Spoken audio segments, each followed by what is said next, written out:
हम थक जाते हैं अपने हक के लिए लड़ते लड़ते। हम थक जाते हैं सरकार से लड़ते लड़ते। हम थक जाते हैं परीक्षा फार्म भरते भरते। हम थक जाते हैं अदालत के न्याय के लिए लड़ते लड़ते।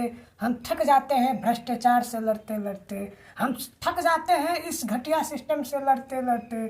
हम थक जाते हैं अपनों को बचाते बचाते। हम थक जाते हैं अपना जीवन बचाते बचाते। नमस्कार, मैं अजय कुमार गुप्ता और मैं इस कविता के माध्यम से आज हम उस बच्चों के प्रोटेस्ट के बारे में बताएंगे जो एसएससी को प्रोटेस्ट करने के लिए दिल्ली में धरना प्रदर्शन दिए। दिल्ली में जंतर मंतर कई जगह बच्चों ने और जो टीचर है काफ़ी संख्या में मिलकर एसएससी का प्रोटेस्ट कर रहे थे। आखिर इसके पीछे वजह क्या है, कारण क्या है कि कितने सारे बच्चे, हजारों की संख्या में बच्चे और टीचर दिल्ली में जाकर धरना प्रदर्शन कर रहे हैं। चलिए इस विषय को हम लोग पूरे विस्तार से जानते हैं।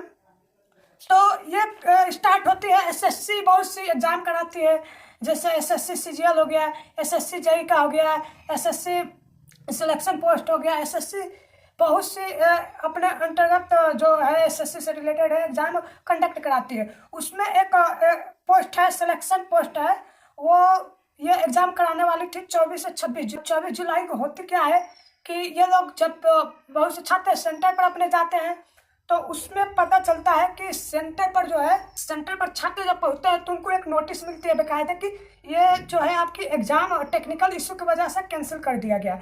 और कुछ जैसे सेंटर होते हैं, पॉन टेक्निकल सेंटर नाम कहकर है, इसके अलावा बहुत से सेंटर होते हैं जो कि वहाँ पर एक चस्पा कर दिया गया कि आपकी टेक्निकल इशू की वजह से एग्ज़ाम कैंसिल कर दिया गया है। एग्ज़ाम कैंसिल की बात नहीं है, इन बच्चों की सेंटर 500 हजार किलोमीटर दूर भेजते हैं। बच्चे जाते हैं आते हैं, इतना ट्रेवल यात्रा करते हैं, इतनी दिक्कत होती है आने जाने में। इसकी जिम्मेदार सरकार नहीं समझेगी, इसकी मानसिकता सरकार नहीं समझेगी। एक गरीब बच्चा कैसे अपने जीवन को यापन करता है, कैसे एक पैसा बचा कर वो पढ़ाई तैयारी करता है इसी उम्मीद में कि इस बार मेरा सिलेक्शन हो जाए, लेकिन सिलेक्शन नहीं होता है, पेपर लीक हो जाता है। पेपर लीक के जरिए क्या बताया जाता है, टेक्निकल इशू, कंप्यूटर खराब है, व्यवस्था नहीं है। ये सरकार ये चीज़ों को बताकर अपना स्टूडेंट से और ये चीज़ें पीछे छुड़ाना चाहती है। चलिए हम बताते हैं, जब ये घटना हुई तो अब बच्चों में काफ़ी आक्रोश था, भाई सिस्टम कैसा है, इन लोग का कुछ ना कुछ प्रॉब्लम आ जाता है, टेक्निकल इशू कुछ ना कुछ ऐसी प्रॉब्लम आ जाती है।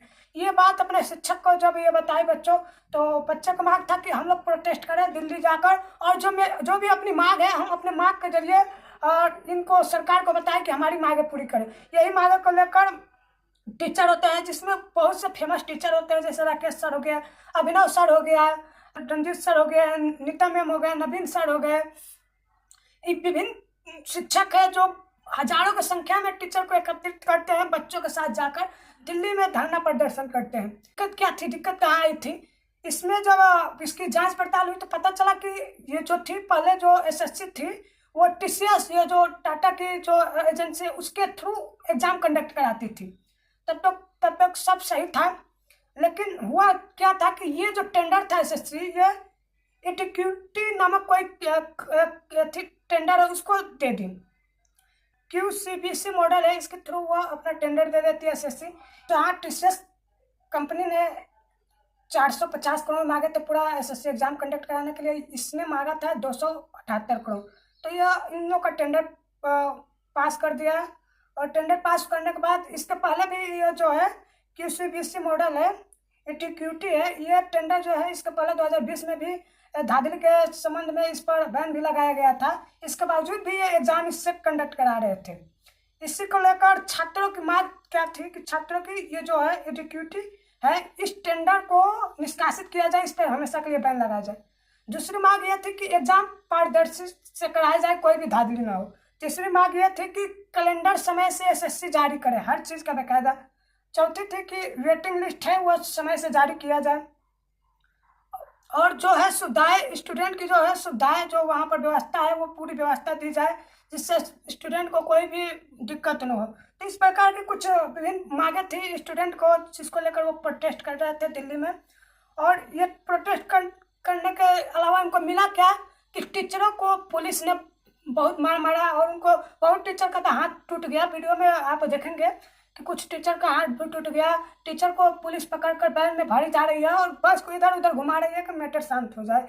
उसमें ये टीचर बच्चों के मार्क के लिए खड़े हुए थे, लेकिन इनको क्या मालूम था कि ये ऐसे हम लोग के साथ होगा। उन लोग के साथ काफ़ी मतलब गंदा बिहेव हुआ। एक टीचर ने बोला कि आखिर तुम हम लोग के साथ हो। पुलिस वाले से बोला आखिर ऐसे क्यों कर रहे हो।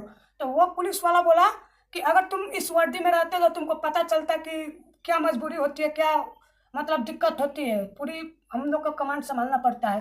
तो टीचर बोला कि भाई हमने पहनी थी और छोड़ भी दी नौकरी। वो पुलिस वाला की शर्मनाक बात यह थी कि तुम नामर्द हो गए इसलिए छोड़ दिए होगे। अब भाई ऐसा कोई कैसे बोल सकता है भाई, वो भी स्टूडेंट है, पढ़कर वहाँ पहुँचा है। किसी टीचर के बारे में यार ऐसा कैसे बोल सकते हो यार तुम। वो भी टीचर है जो इतना दूसरे के लिए मेहनत करता है। लोग कहते हैं कि वो अपना बिजनेस पढ़ाता है, सरकार को टैक्स देता है भाई। जो भी कोचिंग संचालक है सरकार को टैक्स देते हैं, ठीक है। फोकट का कोई कोचिंग संचालक संचालित नहीं करता है कोचिंग, सरकार को टैक्स देता है। उसको रोजगार नहीं रहता, अपना रोजगार बनाता है, लड़कों को ज्ञान बांटता है, शेयर करता है, ठीक। तो यही सब बात थी जिसमें टीचरों की भी बहुत बुरी तरह उन लोगों के साथ व्यवहार किया गया, जो कि अपने आप में बहुत ही बुरी है। सरकार को स्टूडेंट की बात समझनी चाहिए। स्टूडेंट, किसान, ये अपने देश की एक भावी खंभे है जो कि फ्यूचर में आने वाले देश को बहुत मजबूत कर सकते हैं। लेकिन ये बीजेपी सरकार नहीं समझती है, बच्चों की भावनाएं नहीं समझ सकती है। लेकिन आप चिंता मत करिए, हम पूरे छात्र के साथ हैं। और हम भी एसएससी जेई और एसएससी सीजीएल की जैसे फॉर्म हम भी भरते हैं 2021 से, हम भरते चले आ रहे हैं, एग्जाम भी देते हैं।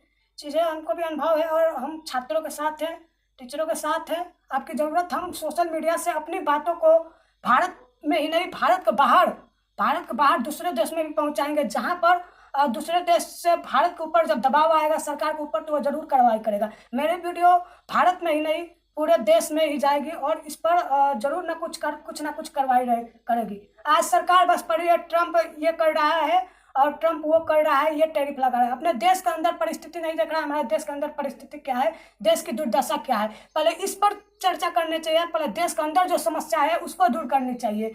आज जो स्टूडेंट है ये देश के ही भावी है और देश को ही आगे बढ़ा सकता है। इसको आखिर समझेगा कौन, समझाएगा कौन। हम छात्रों के साथ हैं और छात्रों के साथ हमेशा रहेंगे। अगर मेरी वीडियो आपकी अच्छी लगी तो वीडियो को लाइक कीजिए, चैनल को सब्सक्राइब कीजिए और शेयर करना मत भूलिएगा। तब तक के लिए जय हिंद, जय भारत, वंदे मातरम। मिलते हैं अगले वीडियो में।